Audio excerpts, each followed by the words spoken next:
разрушения должны быть способны, чтобы убить тех людей, которые были против диктатуры Адольфа Гитлера.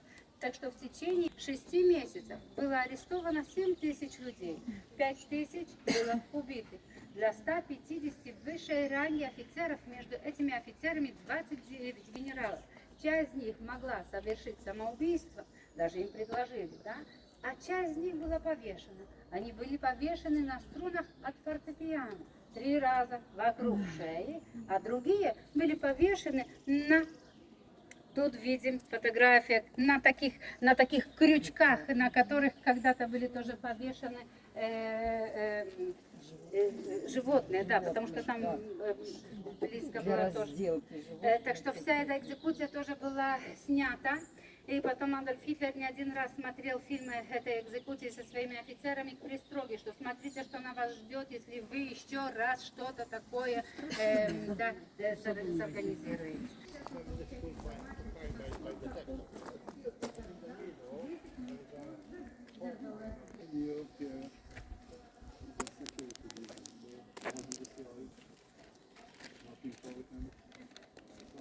But this is an original.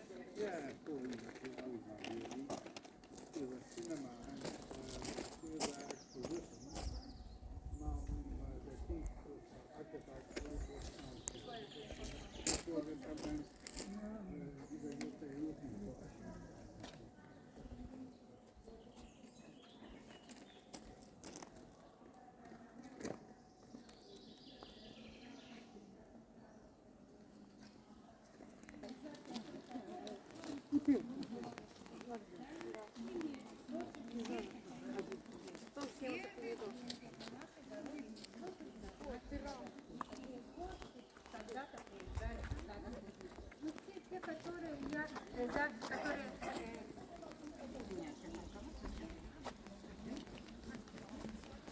Которые были вместе с его, можно сказать, диктатурой, да?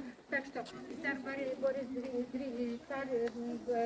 из Булгарии, Бенито Муссолини в Волчьем логове был 4 раза. Его зять, министр иностранных дел Италии, граф Чьяну тут тоже был. Ой, ему как не понравились условия житья тут. Тоже премьер-министр Японии. Так что те, которые, да, были политикой Адольфа Гитлера, тут до 1943 года должны были быть. Но после проигрыша под Калининградом, когда очень ухудшилась тоже психика Адольфа Гитлера, оказывается, он вообще не хочет никого тут принимать, а тема о войне это табу, а тем более, если кто-то ему говорит о каком-то проигрыше. Ну и что мы теперь тут видим? Это бункер в бункере. 1944 год. Война еще длится. И в Волчьем логове начинается 3-я фаза строительства, укреплений. И все эти легкие бункера с 1-й фазы строительства, они были тоже укреплены. Так что они получили такой плащ из железобетона. 4 метра толщиной стена, фундамент в глубину 5 метров, то, что над головой от 6 до 8 метров толщины. Бункер в бункере. Что еще было важно?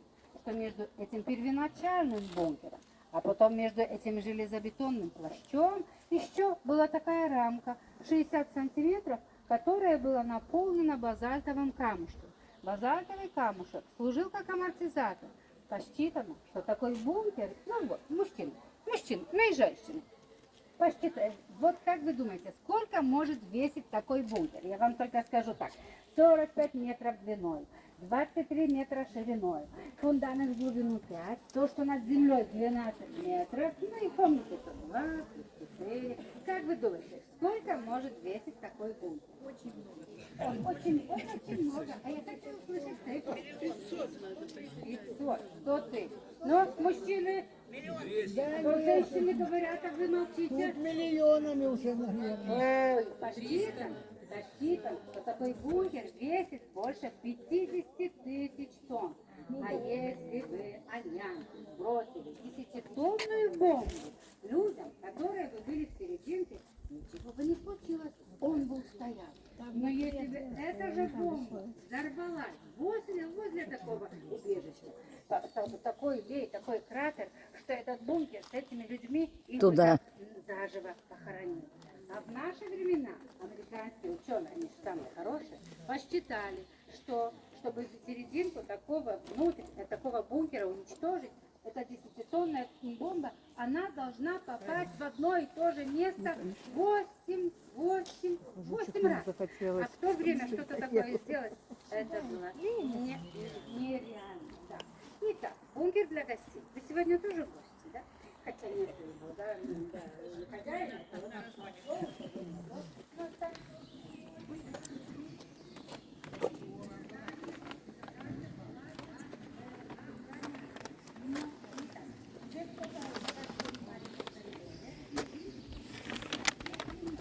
Газовая маска, если будет оглашена тревога. Тут тоже было помещение, где были техническое Вход в оборудование, бункер. например, вентиляторы, электрические фирмы, одного из спонсоров политики Адольфа Гитлера. Тут тоже были тоже спальные, да, гостей. Тут тоже когда Сказал я тебе, да? 15 градусов.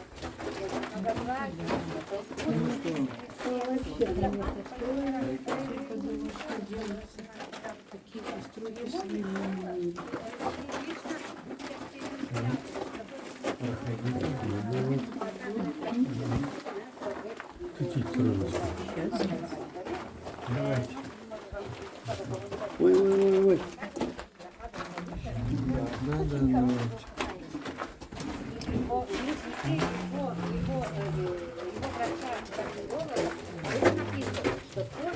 Бетона больше, наверное, чем и наша атомная. Да. Сплошной бетон. 5 дней для Адольфа Гитлера его брат дал 43 раза кокаин. Как ему удалось так не болеть.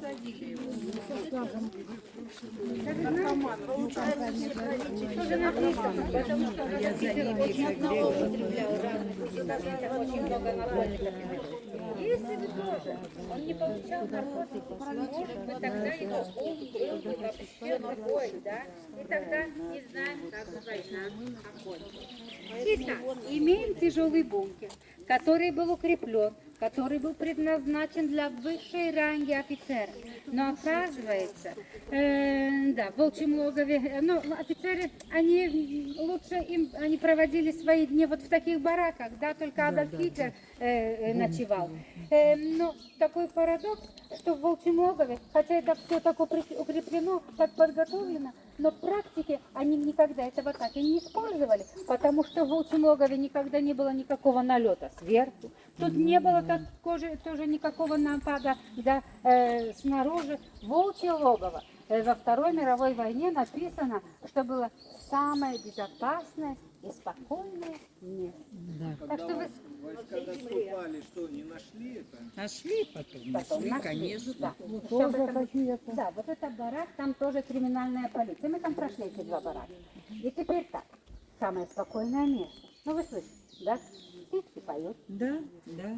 Лес, красивый лес, для глаз зеленый цвет, Маскировка очень здорово, да, тоже воздух какой свежий. При этих людях это так было, да, ну конечно, зимой, так что как в санаторию можно сказать. Но в дневнике одного офицера было написано, что жизнь в волчьем логове это была мешан между концентрационным лагерем а монастырем.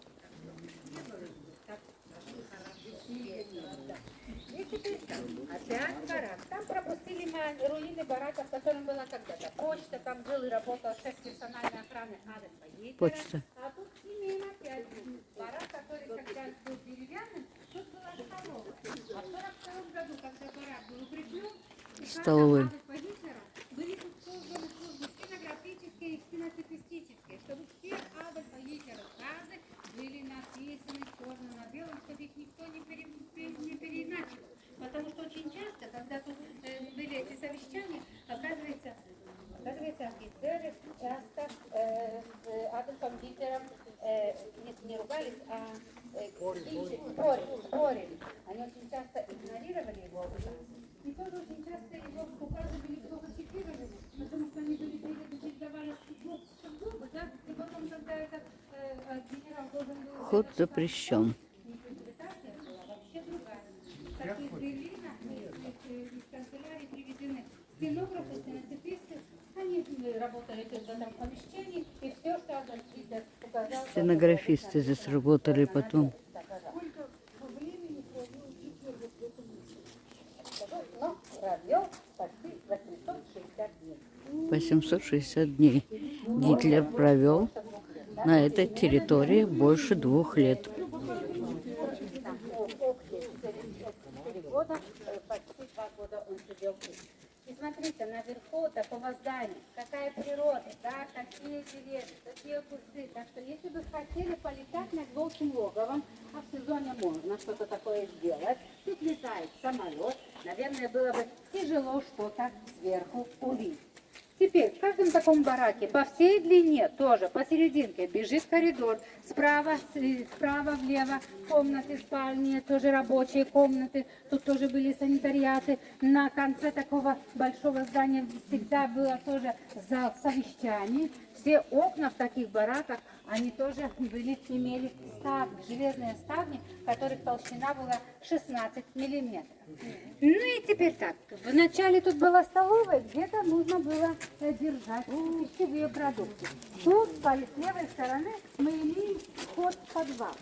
Нельзя туда идти, хотя там еще 2 помещения по 40 квадратных метров осталось, так что мы должны себе представить, что под корнями этих деревьев там еще 2 помещения. Почему туда нельзя идти? Еще какие-то консервы немецкие остались? Нет, потому что в 2000 году тут создали резерват летучих мышей. Посчитано, что в этом лесу летает около 500 летучих мышей. И посчитано, а летучие мыши очень хорошую работу делают. Однако летучая мышь в течение этой ночи, чтобы только себя выкормить, и она должна словить около 2000 бычков.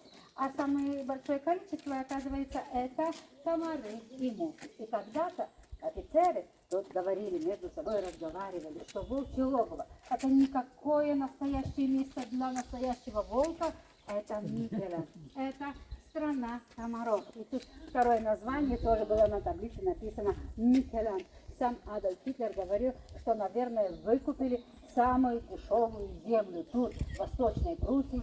Но это дешевая земля очень была хорошая, да, озера, болота, так что очень, да, потом тяжело было. Страна комаров. Что комаров было много, это факт. И оказывается, фотографии есть. Сейчас ловят летучие мышки, здесь живут. С сетками на головах, как чтоб пчелы имеют, да, вот такие маски серы.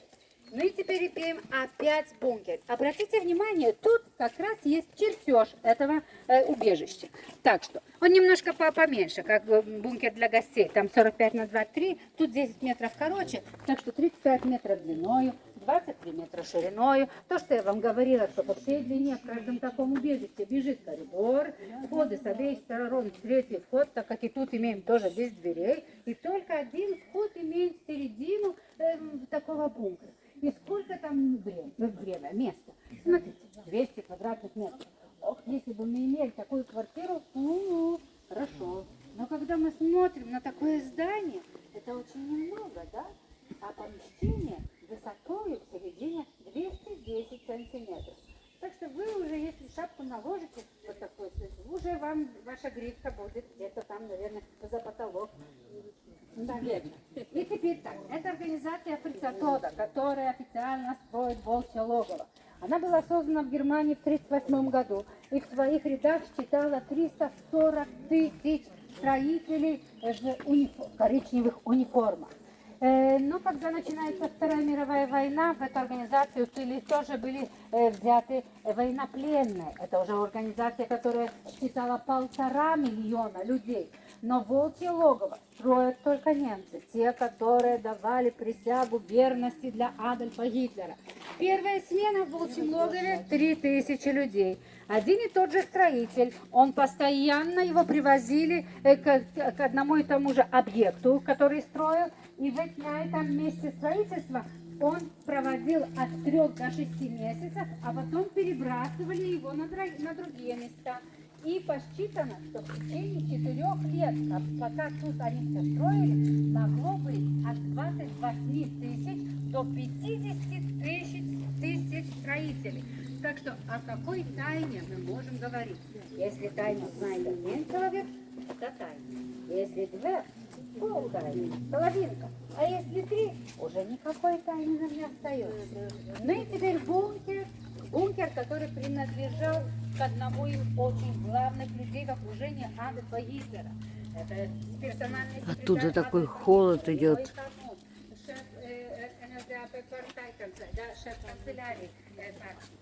Человек, который имел Такой холод оттуда идет, ужас. данных работу, как о нем написано. И он тоже имел большой, очень вплыв на Адольфа Гитлера. Вы хорошо сказала? Нет, наверное, не хорошо. Влияние. Видите, а мне, как бы это было по-русски? Так, вы меня поправляйте, чтобы я потом не делала ошибок. Хорошо. Так что имел большое влияние на Адольфа Гитлера. Сам Адольф Гитлер говорил, чтобы выиграть войну, мне нужен он. Мартин Шон. Какая стена. Видите, там где-то Меня и светится. И с этой стороны, и с этой стороны мы уже видим, Длинная. по-другому, как это все выглядит. Так что еще раз повторяю.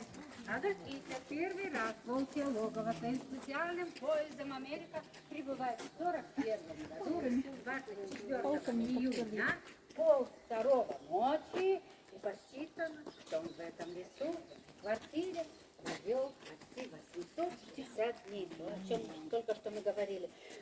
Больше 2 лет Адольф Гитлер сидит тут.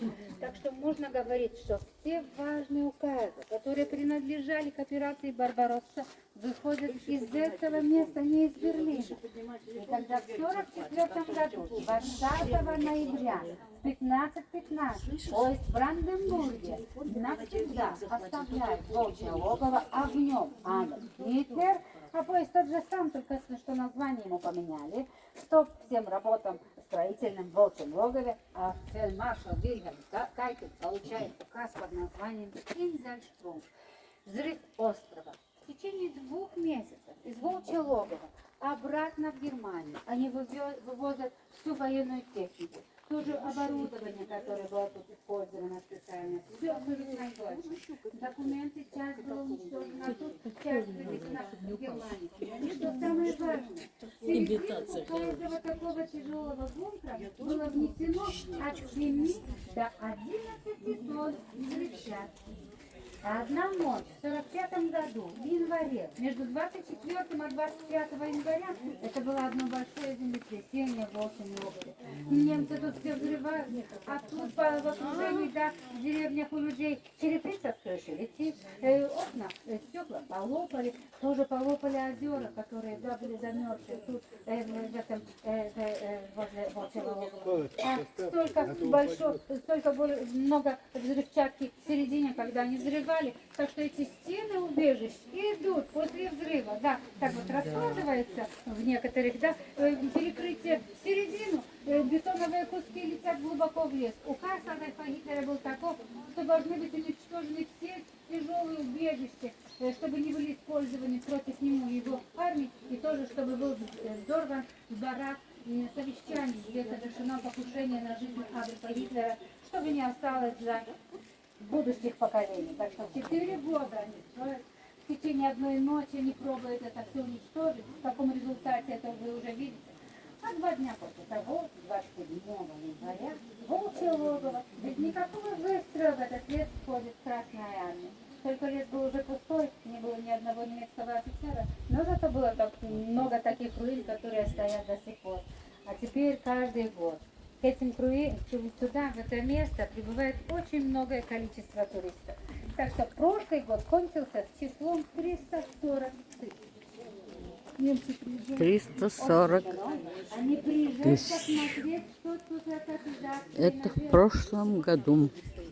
Столько закончилось количеством гостей. Ну, а потом уже очень много, да, очень сейчас поляков очень много. Поляков много.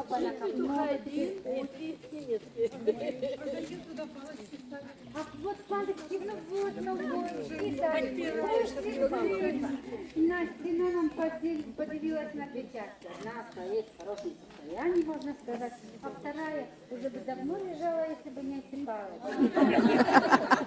Ну, конечно, интересно, да? Палочки. Когда молодежь приезжает, Молодежь ставит палочки. да,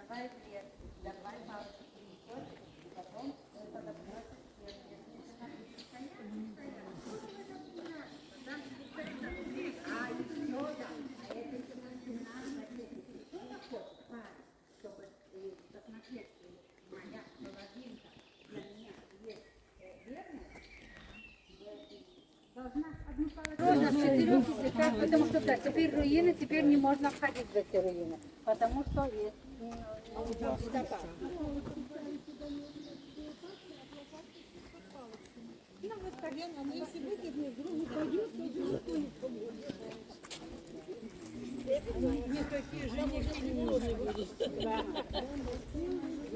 Банз, как они говорят, это безумство, безумство.